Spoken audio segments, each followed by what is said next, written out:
भक्तों राम राम, राधे श्याम। भक्ति भावित रेणु रस्तोगी चैनल में मैं आपका स्वागत करती हूँ। आज मैं एकादशी के विषय में वीडियो बनाने जा रही हूँ। आप सभी को एकादशी की हार्दिक शुभकामनाएं। आप देख सकते हैं। अब हम सबसे पहले ठाकुर जी को पंचामृत स्नान कराने से पहले इनको चंदन का तिलक लगा के और इनको चंदन का पेस्ट लगाएंगे। अभी हम देख सकते हैं आप।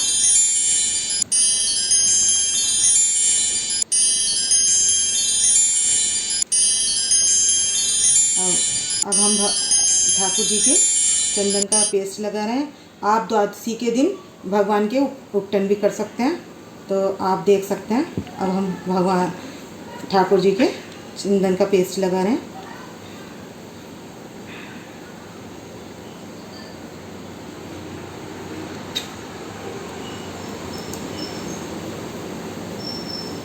और इसके बाद इनको मिला देंगे।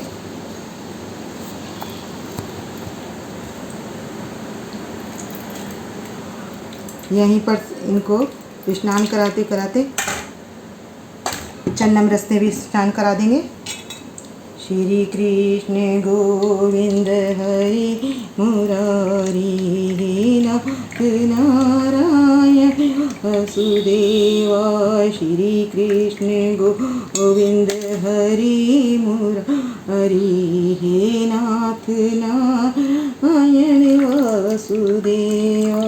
श्री कृष्ण गोविंद हरि मुरारी नाथ नारायण वसुदेवा।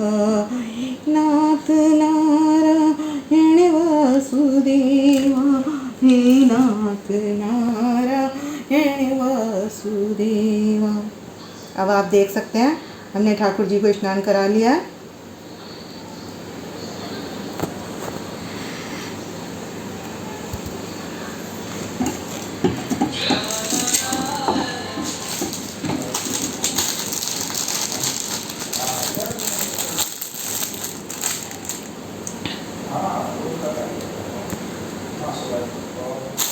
अब हम ठाकुर जी को वस्त्र पहना देंगे।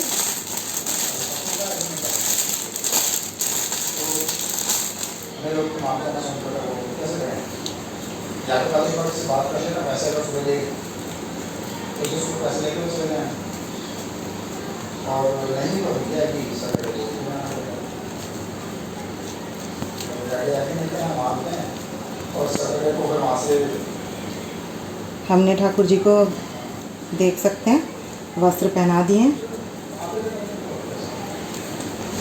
अब इनको आसन पर पधार देंगे। ये इनका आसन है, इनको यहाँ पधार देंगे।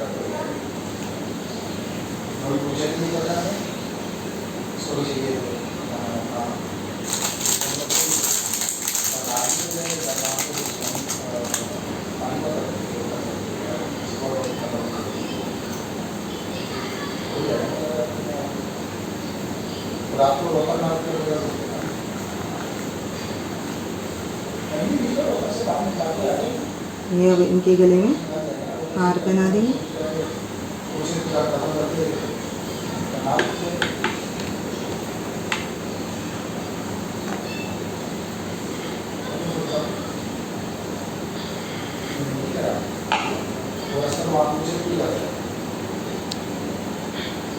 इनके बेल्ट भी इधर लगा देंगे।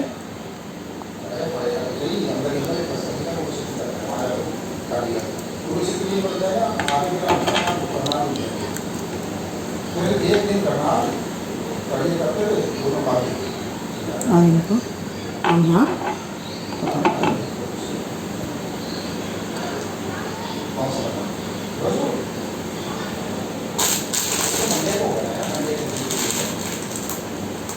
अब हम यहाँ पर तुलसी पत्र चढ़ा देंगे। ये भगवान जी के आगे हम मेवा लगा देंगे। ये है और इस तरीके से हम अब हम भगवान जी के तिलक लगा देंगे। कलावा वस्त्र रूपी कलावा, वैसे हम वस्त्र पहना चुके हैं। लेकिन हम फिर अब हम तिलक लगा देंगे।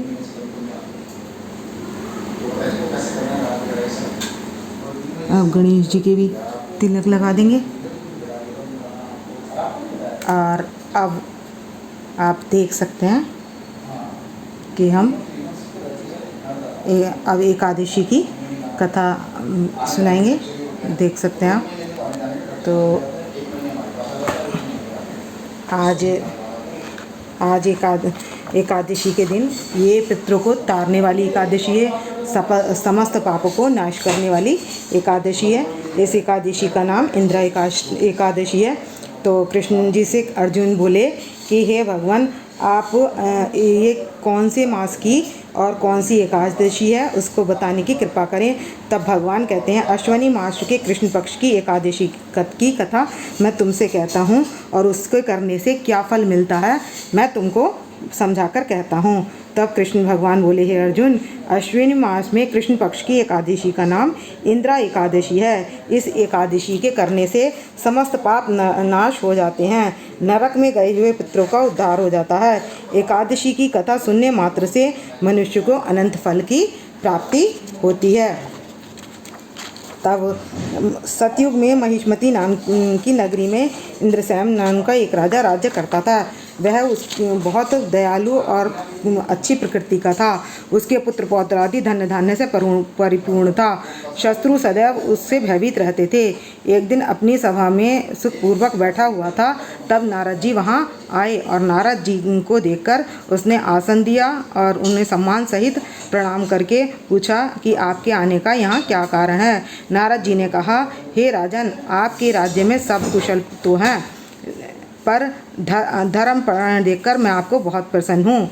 राजा बोला, आपकी कृपा से मेरे राज्य में सब कुशल पूर्वक हैं और मैं समस्त यज्ञ के कर्मों आदि से सफल हो गया हूँ। आप कृपा करके ये बताएं कि आपके आगमन का क्या प्रयोजन है और मैं आपकी क्या सेवा करूं। नारद जी बोले, हे राजन, मुझे एक समय महान आश्चर्य हो रहा है कि एक समय जब ब्रह्मलोक से यमलोक गया, तब मैंने यमराज के सभा में तुम्हारे पिता को बैठे देखा।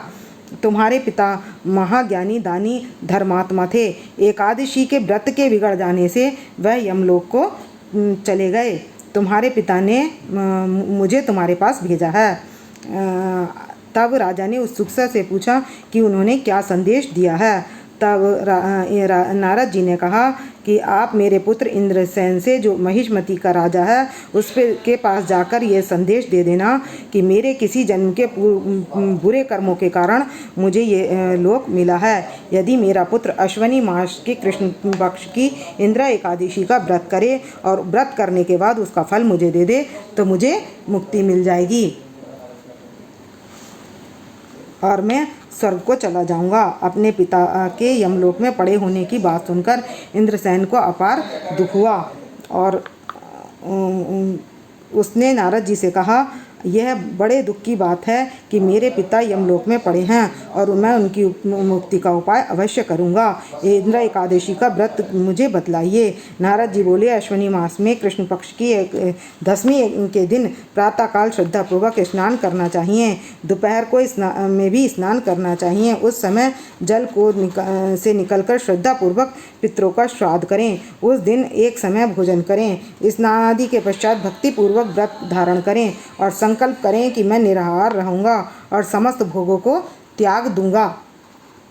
इसके पश्चात अगले दिन भोजन करूँगा। भगवान मेरी रक्षा करें और इस व्रत को आप मेरे इस व्रत को संपूर्ण कराइए। इस प्रकार के आचरण करके दोपहर को शालिग्राम जी की मूर्ति को स्थापित करें और ब्राह्मण को बुलाकर भोजन कराकर दक्षिणा दें। भोजन में कुछ हिस्सा गाय को भी दें और विष्णु भगवान की धूप, दीप, नैवेद्य आदि से पूजा करें।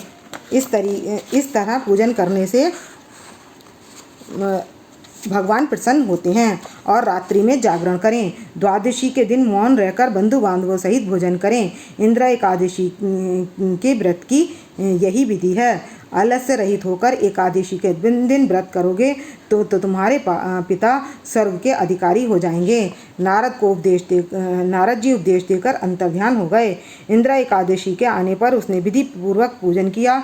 बंधु बांधवों सहित व्रत करने से आकाश में पुष्पों की वर्षा हुई और राजा का पिता यमलोक के रथ से चढ़कर स्वर्ग को चला गया। इंद्रसेन की इस एकादशी के प्रभाव से इस लोक में सुख होकर अंत को स्वर्ग को गया। कृष्ण भगवान बोले, हे अर्जुन, मैंने तुम्हारे सामने इंदिरा एकादशी का वर्णन किया है। इस कथा के सुनने मात्र से सभी पाप नष्ट हो जाएंगे और अंत में मनुष्य स्वर्गलोक को चला जाएगा। 12 एकादशियों के नाम जो होते हैं वो भी हमें एकादशी वाले दिन लेने चाहिए। पहली एकादशी उत्पन्ना एकादशी, मोक्षदा एकादशी, सफला एकादशी, पुत्रदा एकादशी, शर्तला एकादशी, जया एकादशी, विजया एकादशी, आम्लकी एकादशी, पाप मोचनी एकादशी, कामदा एकादशी, बरूथनी एकादशी, मोहिनी एकादशी, अपरा एकादशी, निर्जला एकादशी, योगिनी एकादशी, देवशयनी एकादशी, चतुर्मास की एकादशी, कामिदा एकादशी, पुत्रदा एकादशी, अजा एकादशी, परवर्तनी एकादशी, इंदिरा एकादशी, पाकांकुशा एकादशी, रमा एकादशी, प्रबोधनी एकादशी और मल मास की 2 हैं, पद्मनी और पद्मा एकादशी। बोलो एकादशी मैया की जय। एकादशी की कथा करने के बाद भक्तों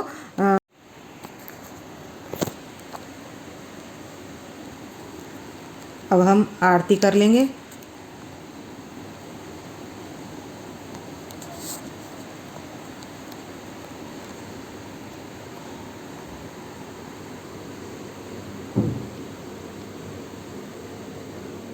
ओम जय गंगे माता मैया, जय गंगे माता, जो नर तुमको ध्याता सो नर तर जाता। ओम जय गंगे माता, चंद्र ज्योति तुम्हारी जर निर्मल आता, शरण पड़े जो तेरी सो नर तर जाता। ओम जय गंगे माता। बोलो गंगे मैया की जय। अब गणेश जी की आरती कर लेंगे। जय गणेश जय गणेश जय गणेश देवा, माता जाकी पार्वती पिता महादेवा। जय गणेश जय गणेश जय गणेश देवा, माता जाकी पार्वती पिता महादेवा। गणेश जी की आरती के बाद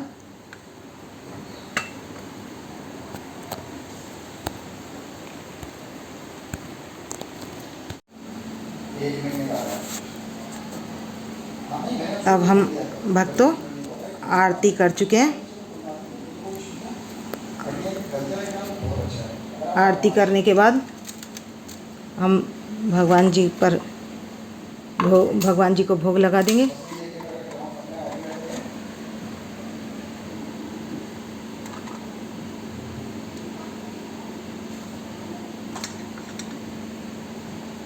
गणेश जी को भी भोग लगा देंगे।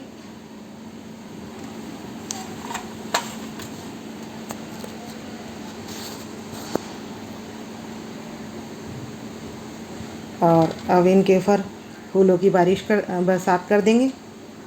गणेश जी के ऊपर भी कर देंगे, भोग लगा देंगे।